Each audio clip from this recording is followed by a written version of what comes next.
मेरी मामी बहुत ही हसीन और ख़ूबसूरत औरत थी। मेरे मामू की नई नई शादी हुई थी। मामू दुबई गए हुए थे। मैं मामू के घर ही रहता था। मेरी मामी नौजवान और ख़ूबसूरत थी।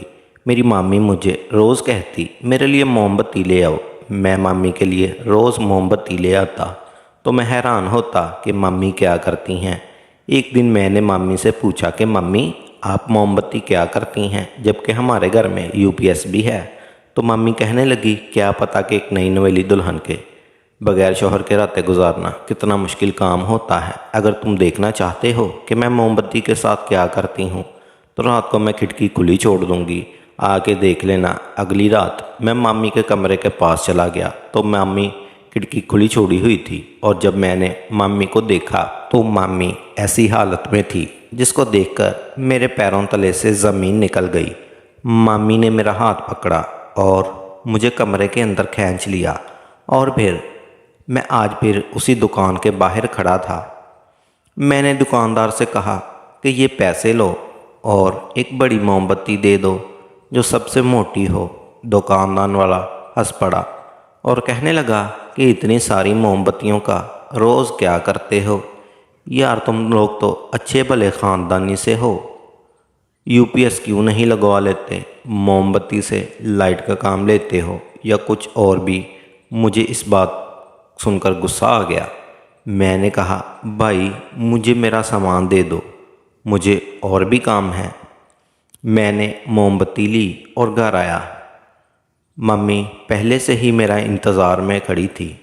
मेरी मम्मी बहुत ज़्यादा खूबसूरत थी। उनका रंग सिर्फ सफ़ेद ही नहीं बल्कि सुर्ख भी था। उनके रुखसार बहुत ज़्यादा सुर्ख थे। सब लोग हैरान थे कि ये इतनी ज़्यादा खूबसूरत कैसे है। ऐसी खूबसूरत जिल्द तो सिर्फ पठानों की भी नहीं होती। यही तो खूबसूरती थी जिसको मेरी मामी ने देखा और फ़ौरन सोच लिया कि अपने बेटे की शादी करवाऊंगी। तो इसी के साथ शादी के एक महीने बाद तक सारे ख़ानदान वाले तो शादी में नहीं आ सके। बार बार नानी अम्मा के घर आते और मेरी मामी अनम को देखकर हैरान होते और अनम से पूछते कि तुम्हारी कोई बहन है क्या। लेकिन मामी इकलौती थी। मामी ने मेरे हाथ में मोमबत्ती देखी तो बहुत खुश हुई। फ़ौरन मेरे हाथ से मोमबत्ती ली और उसके अंदर से वो धागा निकाल कर वहीं फेंक दिया और मोमबत्ती लेकर अपने कमरे में चली गई। शाम हो चुकी थी। मामी शाम के बाद कोई काम नहीं करती थी, अपने कमरे में अकेली बैठी रहती थी। नानी कहती कि शायद इसको मुंह फ़ोन करता है, बेचारा पैसों की खातर नई नवेली दुल्हन को छोड़कर बाहर चला गया। लेकिन कोई बात नहीं, 1 साल में वापस आ जाएगा। मेरी बहू का दिल नहीं लगता होगा। मेरी नानी मेरी मम्मी पर फ़िदा थी। उनको इसमें कोई भी गलती नज़र नहीं आती। ये बड़ी अजीब थी कि एक सास होकर वो मेरी मामी से इतना प्यार करती थी। आइंदा मामी भी सबके साथ अच्छे तरीके से रहती, लेकिन शाम होते ही वो अपने कमरे में चली जाती। मैं इस बात पर हैरान था। अगर ज़रूरत थी कोई रोशनी के लिए मंगवाया, या फिर इसका धागा क्यों निकाल देती। धागे के बगैर तो वो जलेगी नहीं, तो फिर इसको मंगवाने का फ़ायदा क्या होगा। मुझे इनकी कोई समझ नहीं आती। मैं बड़ा परेशान रहता था। दुकान वाला मुझे ताने देता था। मैंने दूसरी दुकान पर जाने का सोचा, लेकिन दूसरी दुकान यहाँ से काफ़ी दूर थी और मेरा वक़्त ज़ाया होता था, और मैं गर्मी में इतनी दफ़ा चक्कर नहीं लगा सकता था। इसीलिए ढीठ होकर यहीं से सामान लेने लगा। अनम मम्मी से पैसे मांगते हुए शर्म आती थी। जो मेरे पास पैसे होते थे वही खर्च हो रहे थे, और मुझे ये बिल्कुल बात अच्छी नहीं लग रही थी। नानी ने कहा कि अगर तुमने पैसे लेकर काम करना है तो फिर तुमसे काम करवाने की क्या ज़रूरत है, वो अपने भाई से ही कह देगी। इस वजह से मुझे इस बात से तो मसल नहीं था, लेकिन ये सब कुछ हो क्या रहा था। ये बात तो ठीक है, घर में लाइट जाती थी और मोमबत्ती को लाइट के लिए ही इस्तेमाल किया जाता था। इसका मतलब कि मम्मी भी यही करती थी। मैं इस सब से तंग आ गया था। मेरी जेब भी खाली हो गई थी और मुझे ये सब कुछ समझ नहीं आ रहा था। इसी दौरान छोटी ईद आई और हम लोगों ने ईद भी गुजार ली। मैंने एक तरकीब निकाली। मैंने सोचा कुछ पैसे एडवांस देकर यूपीएस ख़रीद लिया और नानी के घर में लगा दिया। अब मुझे पूरा यकीन था कि इसके बाद मामी मुझे मोमबत्ती लाने के लिए नहीं कहेंगी, क्योंकि घर में यूपीएस लगा गया। घर वाले भी खुश हो गए कि अब मामी मुझे काम नहीं कहेंगी। लेकिन मैं तो हैरान रह गया जब अगले ही दिन मामी ने मुझे पैसे दिए और बोली, मेरे लिए एक मोमबत्ती लेकर आना, कल भी तुम लेकर नहीं आए। मैंने कहा, मामी अब क्या ज़रूरत है, अब तो यूपीएस लग गया है। इस बात पर वो कहने लगी, तुम बहुत मासूम हो, तुम्हें क्या पता एक नई नवेली और जवान दुल्हन का बगैर शोहर के गुजारा करना कितना मुश्किल होता है। मुझे मम्मी की बात माननी पड़ी, लेकिन मैं हैरान था। अब तो मैंने यूपीएस भी लगवा दिया था, फिर भी वो मुझसे ये सब कुछ क्यों कह रही थी। खैर, मैं नहीं चाहता था, मुझे वही करना पड़ गया। एक दिन मैंने मम्मी से पूछा, मम्मी मोमबत्ती का क्या करती हैं? तो उस बात पर हंसने लगी और कहने लगी, मैं रात को खिड़की खोल दूंगी, तुम खुद ही देख लेना मैं इसका क्या करती हूँ। मैं हैरान रह गया।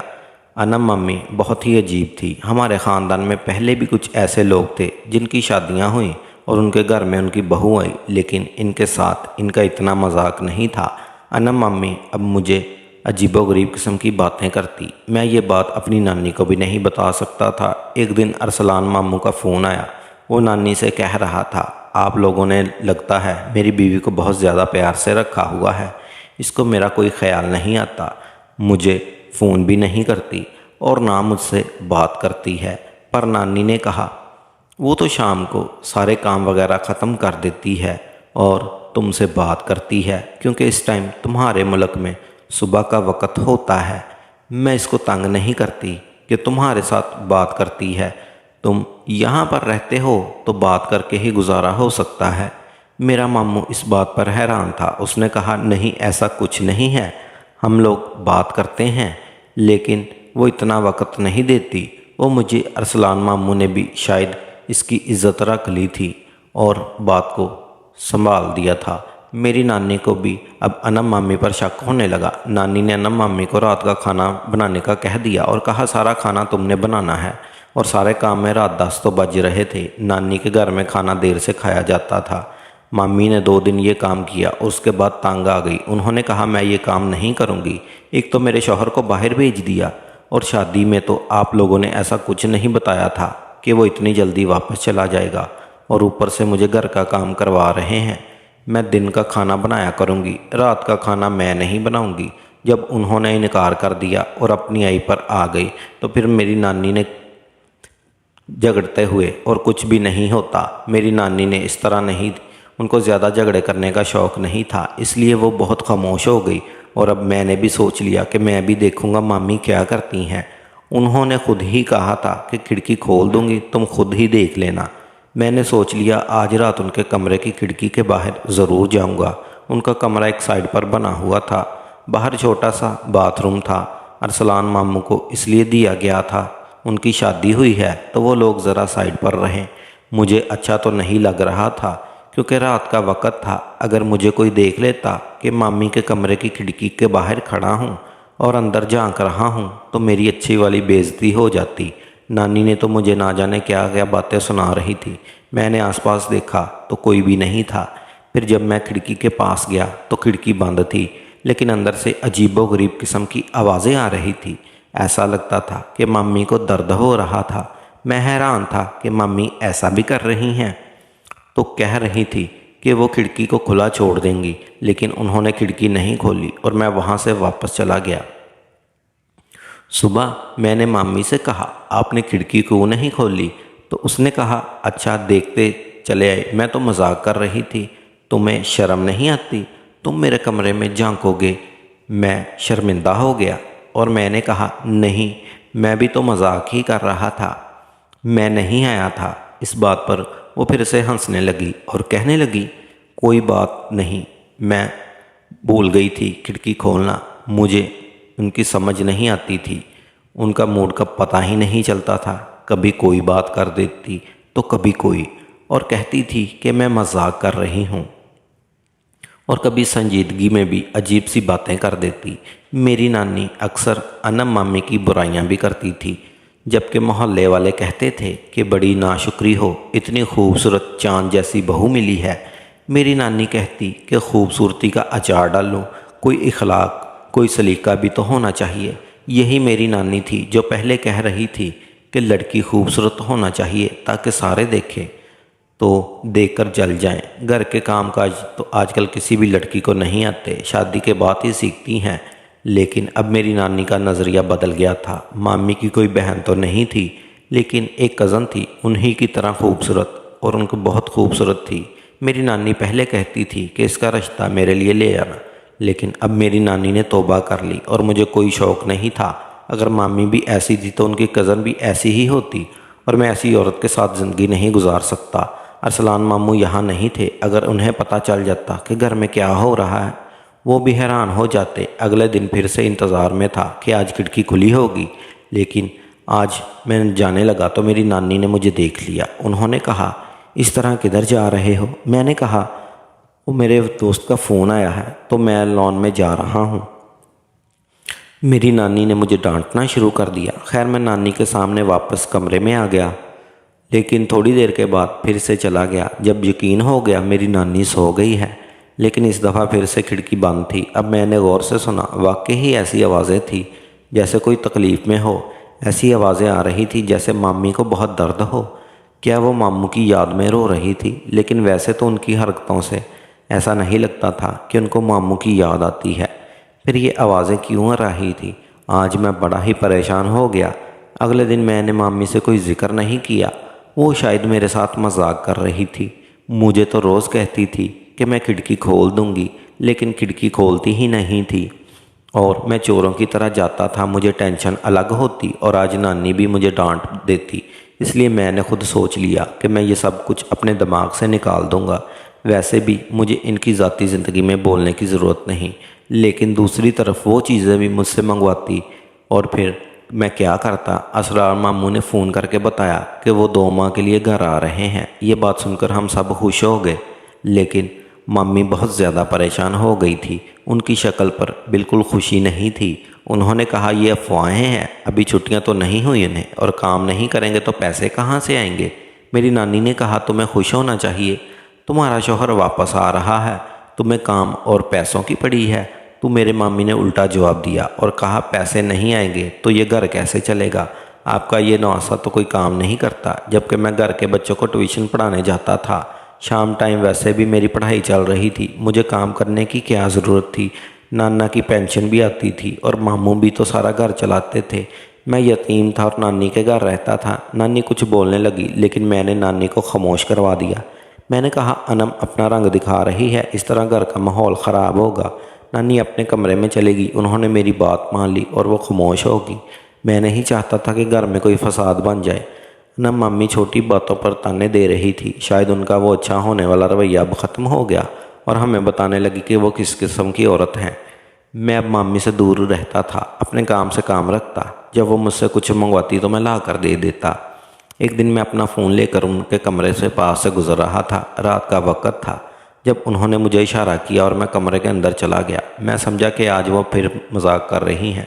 मैं वापस जाने लगा, लेकिन जैसा ही पलटा मेरे कदम रुक गए, क्योंकि अनम मामी ने मेरे कमरे की खिड़की खोल दी थी।